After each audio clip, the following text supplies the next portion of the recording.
घने जंगलों के बीच, जहां हर पेड़ एक रहस्य छुपाए बैठा था, वहीं एक जनजाति रहती थी जो प्रकृति को ही भगवान मानती थी। उनके लिए जंगल सिर्फ रहने की जगह नहीं, बल्कि दैव का घर था। कहते हैं, सदियों पहले एक राजा इस भूमि पर आया। उसने वहां के देवता से प्रार्थना की, हे देव, मुझे इस भूमि पर शासन का अधिकार दो। देव प्रकट हुआ और बोला, मैं तुम्हें ये भूमि दूंगा, पर याद रखना, ये जमीन तुम्हारी नहीं, मेरी है। इसका हक हमेशा उन लोगों का रहेगा जो मेरी पूजा करेंगे। राजा ने सिर झुकाकर वचन दे दिया। समय बीता, पीढ़ियां बदलीं, लेकिन वह वचन कभी भुलाया नहीं गया।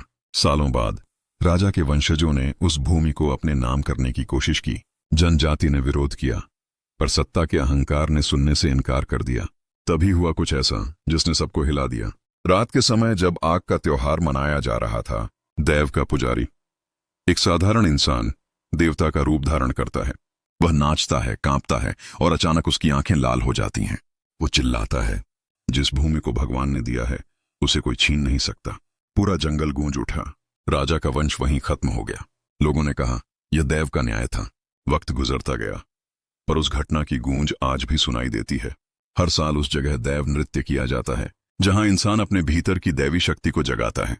वो नाचता है, पसीने से तरबतर, आग के चारों ओर घूमता है, और जब उसकी आंखें देवता की शक्ति से भर जाती हैं, तो लोग उसके चरणों में झुक जाते हैं, क्योंकि उस पल वो इंसान नहीं रहता, वो स्वयं देव बन जाता है।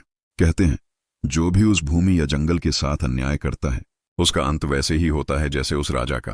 कांतारा की कहानी यही सिखाती है, प्रकृति को धोखा देने वाला कभी नहीं बचता। देवता के न्याय से कोई नहीं भाग सकता। अंत में बस एक संदेश रह जाता है, जंगल में भगवान बसता है, और जहां भगवान है वहां न्याय जरूर होता है।